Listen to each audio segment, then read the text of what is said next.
আসসালামু আলাইকুম and welcome everyone to my YouTube channel. আজকে আমরা আলোচনা করব ভারতের ওয়ার জোন সম্পর্কে। ভারত কি একটা ওয়ার জোনে পরিণত হচ্ছে?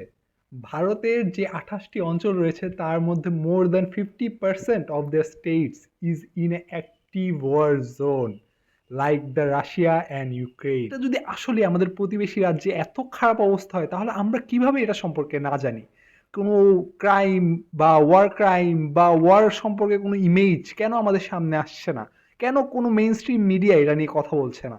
এই সব বিষয় নিয়ে আজকে আমরা আলোচনা করব এবং এটার পেছনে কারা রয়েছে এবং ভবিষ্যতে এটার পরিণতি কি হবে এবং আমাদের উপর এটা কি ইফেক্ট পড়বে সেটা নিয়ে আজকে আলোচনা করব। আজকে শুরুতেই আমরা ধন্যবাদ জানাতে চাই আমাদের এই ভিডিওর পেছনে আমরা গুগলকে, কারণ গুগলের বিভিন্ন ইনফরমেশন এবং বিভিন্ন আর্টিকেল আমাদের সাহায্য করেছে এটা বিষয়ে আরও ডিপলি জানতে, কারণ কোনো মেইন স্ট্রিম মিডিয়া এটা নিয়ে কথা বলছে না যেহেতু। তো আজকে আমরা শুরুতেই বলতে চাই যে এই যে ইনসার্জেন্সি, ভারতের ইনসার্জেন্সি কিন্তু 1947 সালের আগস্ট মাসের 15 তারিখ যখন তারা স্বাধীন হয় তখন থেকেই কিন্তু এই ইনসার্জেন্সি ভারতে চলে আসছে। এবং এই ইনসার্জেন্সির পিছনে যেই প্রধান যে ফ্যাক্টরটা কাজ করেছে সেটা হচ্ছে ভারতের ল্যাক অফ ইউনিটি। ভারতের যে সকল স্টেটগুলো রয়েছে, 28টা স্টেট রয়েছে, এই 28টা স্টেটে বিভিন্ন ধরনের মানুষ রয়েছে, বিভিন্ন কালচারের মানুষ রয়েছে, কিন্তু এই কালচারাল ডাইভার্সিটি সত্ত্বেও ভারতে কিন্তু ওইরকম কোনো একটা ইউনিটি তৈরি হতে পারেনি। ভারতকে এখনো সকলেই জানে একটা হিন্দু রাষ্ট্র হিসেবে, একটা হিন্দু কালচার সম্পর্কে আমরা জানি। কিন্তু এই যে মেইন ন্যারেটিভ যেটা হচ্ছে ভারতে প্রচলিত আছে, যে একটা হিন্দু কালচার এখানে বড় হয়, সেটাই কিন্তু তাদের মধ্যে ল্যাক অফ ইউনিটির প্রধান কারণ। কারণ আমরা যদি দেখি ভারতের নাগাল্যান্ড বা হচ্ছে আসাম, এই অঞ্চলগুলোতে কিন্তু ভারতের প্রধানত হিন্দু প্রধান অঞ্চল নয়। এছাড়াও ভারতে বিশ্বের সবচেয়ে বেশি মুসলিম বাস করে ভারতে, কিন্তু তারপরও তাদের কালচারটা কিন্তু ওইভাবে প্রমোট করা হয় না, কিংবা ওই ন্যারেটিভে তারা কিন্তু ইনক্লুডেড না। মিডিয়া এইসব Siliguri corridor, then chicken neck, এগুলো নিয়ে কেন এত বেশি কনসার্ন? এই কনসার্নের প্রথম কারণটাই হচ্ছে এই সকল ইনসার্জেন্সি গ্রুপ। যে ইনসার্জেন্সি গ্রুপগুলোর কারণেই বিশেষত ভারত বাংলাদেশকে নিয়ে এত বেশি ইন্টারেস্টেড। ভারত বাংলাদেশে কোন সরকার আসতেছে এবং কোন দল বাংলাদেশে ক্ষমতায় আসছে সেইটা নিয়ে ভারত সবচেয়ে বেশি ইন্টারেস্টেড থাকে, মেইনলি এই সেভেন সিস্টার্স এর ইনসার্জেন্সি গ্রুপগুলোর কারণে। কারণ কোনো একটা রাষ্ট্রে বা বাংলাদেশের মতো একটা জিওপলিটিক্যালি ইম্পর্ট্যান্ট একটা রাষ্ট্রে যদি এমন কোনো দল আসে যেটা এই ইনসার্জেন্সি গ্রুপগুলোকে প্রমোট করবে কিংবা তাদেরকে সহযোগিতা করবে, তাহলে সেটা ভারতের জন্য একটা অনেক বড় রেড ফ্ল্যাগ। এবং এই রেড ফ্ল্যাগটা যাতে তাদের না আসে এই জন্যই কিন্তু তারা স্বৈরাচারী ফ্যাসিস্ট শেখ হাসিনাকে দীর্ঘ 15 বছর ধরে সাপোর্ট করেছে এবং তাকে সকল দিক থেকে সহায়তা করেছে যেন সেই বাংলাদেশে ক্ষমতায় থাকে। আমরা 2018 সালে একটা সাক্ষাৎকার যদি দেখি শেখ হাসিনার, সেখানে তিনি বলেছেন আমরা ভারতকে এত কিছু দিয়েছি যে সে সারা জীবন মনে রাখবে। আমি এই কথাটা সম্পূর্ণরূপে তার সাক্ষাৎকার থেকে কোট করছি। তার আসলে বাংলাদেশ ভারতকে এমন কি দিয়েছে যে তারা সারা জীবন সেটা মনে রাখবে? পেছনে এই কথাটা বলার পেছনে সবচেয়ে বড় কারণ হচ্ছে এই সেভেন সিস্টার্স অঞ্চলটা। বাংলাদেশ কিন্তু একটা ভাইটাল রোল প্লে করেছে বিগত 15 বছর সময় ধরে এই সেভেন সিস্টার অঞ্চলে স্টেবিলিটি রক্ষা করার জন্য, এবং সেটা কিন্তু ভারত হাতে হাতে ফলাফল পেয়েছে। ভারতের বিগত 15 বছরের আওয়ামী লীগ রিজিমে এই সেভেন সিস্টার অঞ্চলগুলোতে সবচেয়ে কম ইনসার্জেন্সি গ্রুপের অ্যাক্টিভিটি দেখা গিয়েছে। অবশ্যই অ্যাক্টিভিটি তারা করেছে যেহেতু তারা একটা অ্যাক্টিভ সংগঠন, কিন্তু এটার ক্ষয়ক্ষতির পরিমাণ সবচেয়ে কম ছিল। এর পেছনে প্রধান কারণ ছিল বাংলাদেশের ভেতর দিয়ে ভারতের যে করিডোর, সেই করিডোর পাওয়া, তারপর হচ্ছে বাংলাদেশের ট্রানজিট পাওয়া। এই ঘটনাগুলো ভারতকে সেভেন সিস্টারের সাথে কানেক্ট করতে আরও বেশি সহায়তা করেছে, যার কারণে ভারতীয় আর্মি আরও বেশি অ্যাক্টিভলি ভারতের সেভেন সিস্টার্সকে কন্ট্রোল করতে পেরেছে। যার কারণে বিগত 15 বছরে এই ইনসার্জেন্সি গ্রুপগুলো অত একটা বেশি প্রভাব বিস্তার করতে পারেনি। কিন্তু যখনই 5 আগস্ট 2024 সালে শেখ হাসিনাকে বাংলাদেশের ক্ষমতা থেকে পদত্যাগ করে তাকে বিদেশে ভারতে পালিয়ে যেতে হয়, তারপর থেকে কিন্তু এই সব অঞ্চলে তাদের যেই আর্মির প্রভাব সেটা কিন্তু আস্তে আস্তে কমতে শুরু করেছে, এবং তার সরাসরি প্রভাব কিন্তু আমরা দেখতে পাই ভারতের বর্তমান সিচুয়েশনে। আপনারা কিন্তু দেখবেন বিগত অনেক কয়েকদিন ধরে বা কয়েক সপ্তাহ ধরে ভারত যে সীমান্তে তাদের একটা খুব একটা কি বলবো উস্কানিমূলক কার্যক্রম সেটা কিন্তু অনেকটা কমে গিয়েছে। এটার তা হচ্ছে ভারতের ভেতরকার এই ইনসার্জেন্সি গ্রুপগুলো, এগুলোর মেইনলি কার্যক্রমের যে স্পাইক, এই স্পাইকের কারণেই তাদের সেনাবাহিনী এই অভ্যন্তরীণ কোন্দলগুলো কমাতেই তারা বেশিরভাগ সময় তাদের ব্যয় করেছে।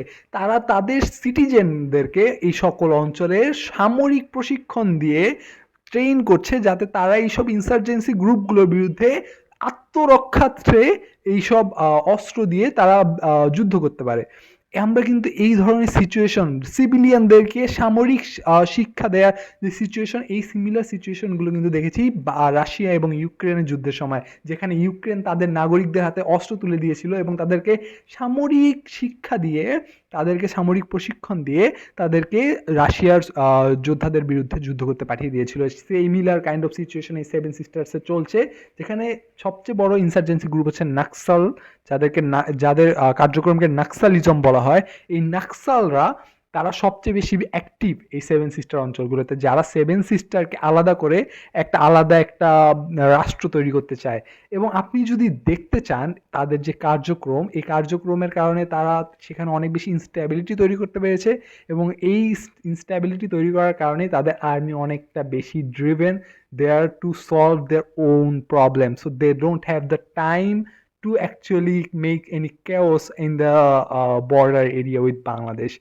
তো এই কারণে আপনারা দেখতে পেয়েছেন যে বর্ডারে ভারতের যে একটা উস্কানি দেওয়ার এই টেন্ডেন্সি সেটা অনেকটা কমে এসেছে। এর পেছনে মূল কারণ এই ইনসার্জেন্সি গ্রুপ। তো আমাদের উপরে এই ইনসার্জেন্সি গ্রুপের কার্যক্রমের যে আধিপত্য, সেটা আমাদের উপরে একটা বড় প্রভাব ফেলেছে। আমরা দেখতে পাচ্ছি সীমান্তে এখন অনেক বেশি শান্তি বিরাজ করছে। খেয়াল করবেন বাংলাদেশের যে সৈন্য সংখ্যা, বিগত সময়ে আমাদের সেনাপ্রধান ওয়াকারুজ্জামানও বলেছেন যে বাংলাদেশের সেনাবাহিনীর সৈন্য সংখ্যা মাত্র 30,000। সেইখানে ভারতের একটা ইনসার্জেন্সি গ্রুপ নাকশালদেরই সেনাবাহিনীর সংখ্যা রয়েছে 30,000।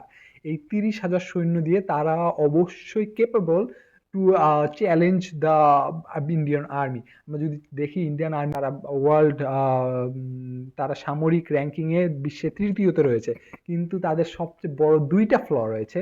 প্রথম ফ্লটা হচ্ছে তাদের যেই অস্ত্র সামগ্রী রয়েছে, সেই অস্ত্র সামগ্রীর দিক থেকে তারা অনেক অনেক পিছিয়ে, যোজন যোজন পিছিয়ে।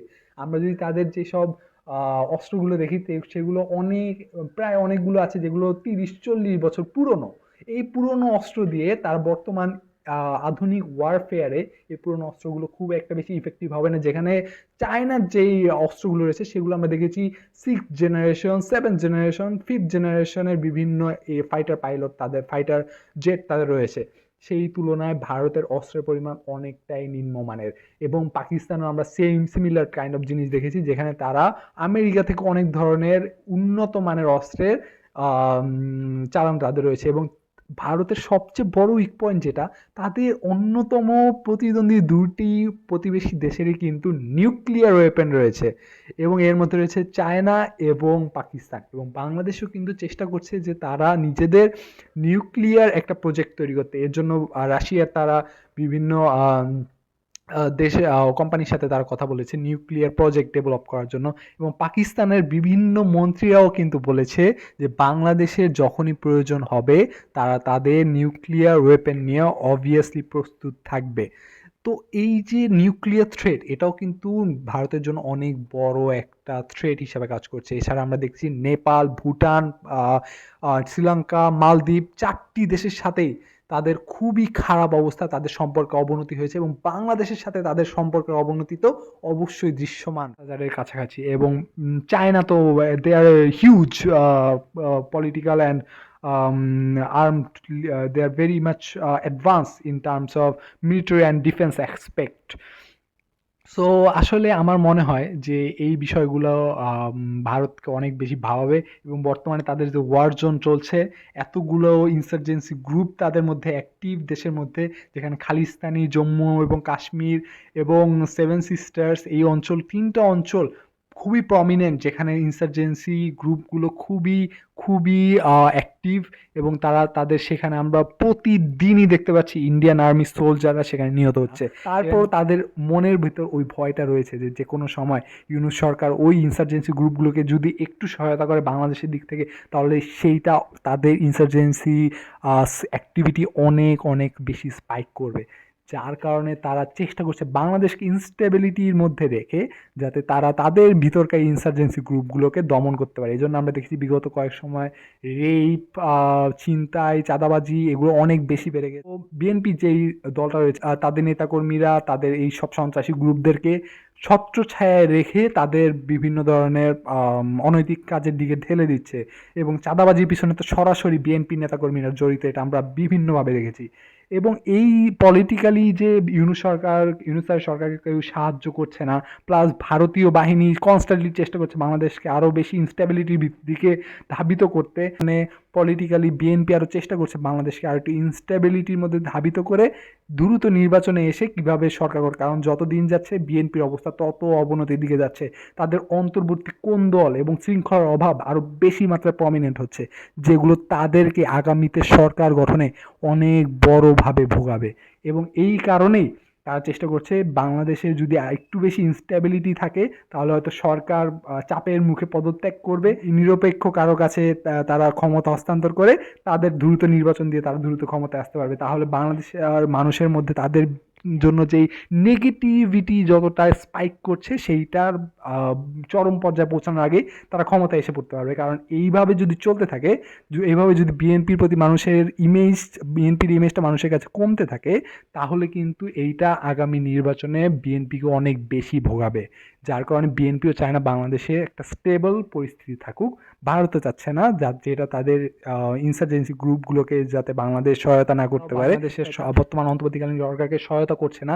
তারা বিগত আউটস্টেট প্রাইম মিনিস্টার শেখ হাসিনার যেসব অনুগত সদস্যরা আইনশৃঙ্খলা বাহিনীতে রয়েছে তারা খুব একটা সহায়তা করতে চাচ্ছে না, কারণ আমরা দেখতে পাই যে আইনশৃঙ্খলা বাহিনী রক্ষাকারী বাহিনীরা সাধারণত কোনো একটা রাজনৈতিক দলের সহায়তায় বা ছত্রছায়ায় থাকতে পছন্দ করে। কিন্তু এখন যেহেতু কোনো রাজনৈতিক দল ক্ষমতায় নেই, তাহলে তারা ওই ডিউটি করার পেছনে ওই মোটিভেশনটা পাচ্ছে না যে কি কারণে ডিউটি করব। কারণ সামনে যেই সরকার, তারা জানে এই অন্তর্বর্তীকালীন সরকার আর বেশি দিন ক্ষমতায় নেই, 8 মাস হয়তো ক্ষমতায় থাকতে পারে, তারপর নতুন সরকার আসবে। তাই যেহেতু বেশিরভাগ সন্ত্রাসী গ্রুপগুলো এই বিএনপি দ্বারা ব্যাকড বা বিএনপির ছত্রছায়ায় বড় হচ্ছে, তাই তারা চায় না যে যেহেতু সামনের নির্বাচনে বিএনপির ক্ষমতায় আসার সম্ভাবনা সবচেয়ে বেশি, তাই পুলিশ বাহিনীও চায় না বিএনপির কোনো নেতাকে অসন্তুষ্ট করে এই ছিনতাইকারী বা চাঁদাবাজ এদেরকে ধরতে। কারণ তাহলে বিএনপি অসন্তুষ্ট হলে তারা ক্ষমতায় আসার পর এই পুলিশ বাহিনীর পেছনে বা এই সদস্যদের পেছনে তারা অনেক বেশি মাত্রায় লেগে পড়বে তাদেরকে খুব খারাপ অবস্থায় নিয়ে যাওয়ার জন্য। তাই তারাও চায় না তাদের বিরুদ্ধে যেতে।